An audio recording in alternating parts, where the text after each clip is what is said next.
So today we have a new guest on the show. His name is Tanul Thakur. He is a national award-winning film critic and he currently reviews films for The Wire. So over to Tanul Thakur for a few movie recommendations. So I sort of today want to take you through five films which are kind of like categorized by five different qualities central to any family. The first recommendation on the list is the 2018 Japanese film called Shoplifters. It's a film that sort of fundamentally talks about choice. It's a film by Japanese filmmaker Hirokazu Korida, and it essentially talks about something that's really vital in our understanding of what a family is. Because among many things, one thing that we do not get a say in is choosing our own family, choosing our parents. Korida is trying to get at something different. Among other things, he's essentially trying to ask, what would such a world look like where we could choose our family members? This drama sort of opens to a family in Tokyo. On the surface, the family has five members. It has a father, it has a mother, it has a son, a sister, and a grandmother. The father is a blue collared construction worker, while the mother works for a laundry service. On the surface, this everything seems to be okay with the family. I mean, sure, like the age differences between the father and the mother could be like a little more pronounced than the usual couples, but nothing about the family seems odd. It's a bunch that's poor, but they live together with enough happiness and things going to be okay. And slowly, as the film progresses, we sort of find out different secrets about the family. We find out that the family is not just hiding secrets from us, but is also hiding secrets from each other. That these sort of like regular looking people can also be capable of doing some really vicious, nasty things. Shoplifter seems to be asking some really fundamental, discomforting questions about the family.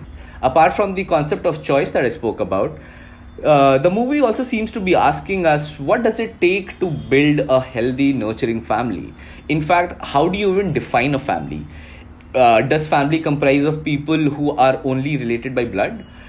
Is family only like a function of permutation combination of, say, genetic combination? Is it just that?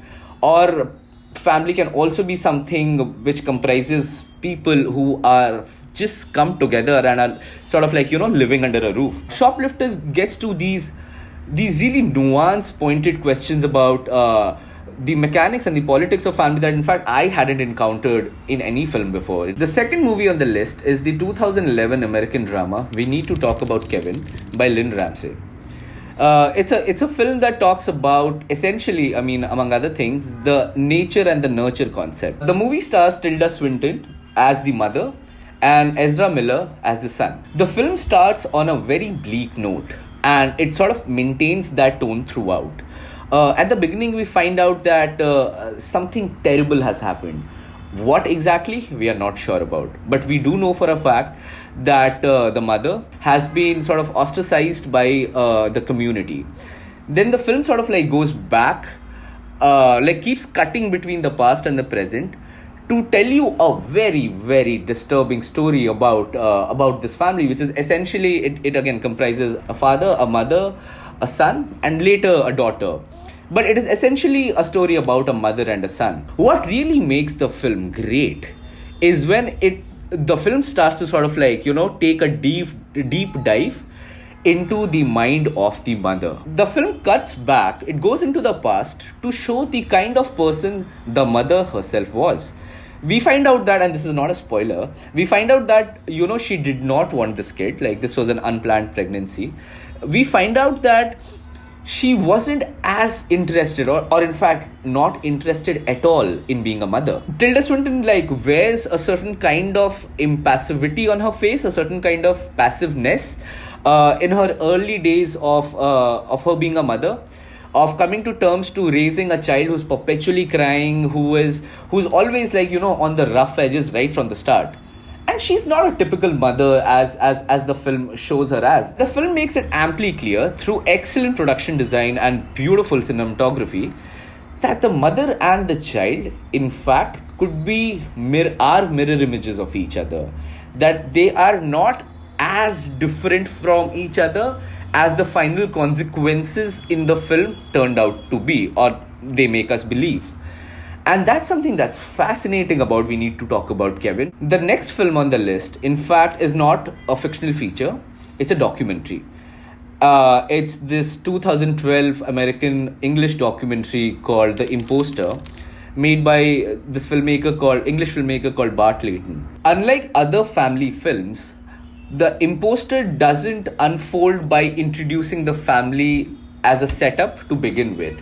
In fact, the gateway to understanding this very, very weird world is through a French con man called Frédéric Bourdin. Frédéric is a very, very renowned French con artist. He did something really weird in 97. He sort of like impersonated a boy from Texas who had disappeared in 1994 from his house. The boy was taken away by Mexican, American, and European military personnel, and he had said that he was sexually abused.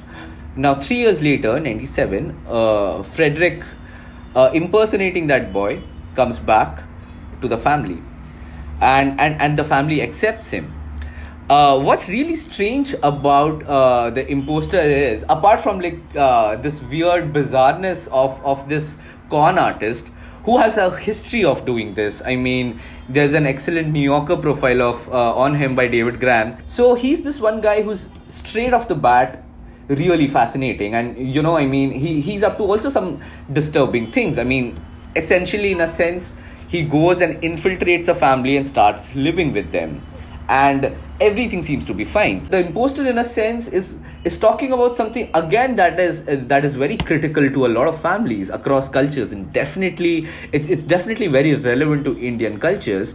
Is this culture of cultivating and keeping secrets? It's this culture of hiding shame. So I would highly recommend The Imposter. And when we are talking about secrets, when we are talking about shame, it often means protection. It often means insulation from the outside world. Which brings me to the fourth film on the list. And it's a film that's also like one of the greatest commentaries on dissent. It's one of my personal favorites of all time. This 2009 Greek drama called Dogtooth. It's directed by Yorgos Lanthimos, who is easily, I mean, one of the best contemporary filmmakers that we have at the moment. It's a film that's centered on a fairly affluent Greek family. They live in a fenced compound. The father has kept his children insulated from the outside world. I really do mean the word insulated. Like, the children have no access at all to the world outside. They have no clue what is going on. They obviously don't go to school. I mean, the father has this arrangement where he has these set of lectures on audio cassettes which the children listen to and learn some really interesting things about the world. So they don't just have to follow every whims of his. In fact, their entire life is molded and shaped by what the father wants. And it's not as weird as you may think, because Dogtooth, above all, is a great commentary on dissent. And if you think about it, I mean, a lot of families can actually appear like totalitarian regimes, Conformity is rewarded, dissent is punished. In fact, it's actively discouraged. A lot of abuse is masked in the form of love. This sort of like developing a binary between the world outside and the world inside can really result in some really weird parental techniques. The final film on the list is centered on confrontation. Something that sort of like, seldom happens, especially in an Indian family setup. Most Indian families unfold like this. The elders tell you something to do, you follow their orders, their moral codes, their diktats, whatever. The elders cannot be wrong. They cannot be questioned. I mean, again, like the whole thing about dissent that I was talking about while discussing Dogtooth. But this film really takes the concept of confrontation and makes some really insightful, penetrating and disturbing points about the dynamics of a family. This movie is a 1998 Danish drama by this filmmaker called Thomas Vinterberg. The movie is The Celebration. The film revolves around the 60th birthday celebrations of a renowned businessman. Invited to that gathering are his friends, his family members, both distant and close. As the birthday celebrations start to gain momentum, we get a fair sense of the people invited to the party. We find out about the different family members, the different friends, the different elites of the society who have sort of assembled to bestow honor on this very respectable figure. At one point, the eldest son Michael has a momentous revelation to make. In fact, it's an accusation by a son against a father. And not just a father, but somebody who, as I said, is hugely respected in this community. It's also a very striking film because it addresses its pain, discontent, and rage in some very direct and brutal ways. Something that a lot of films centered on families develop a cold feet about. The Celebration is not that kind of a film. It shocks you out of your comfort zone and takes you to places that you really may not want to visit. So these were my 5 film recommendations. I would suggest keep watching Chalchitra Talks and subscribe to the channel.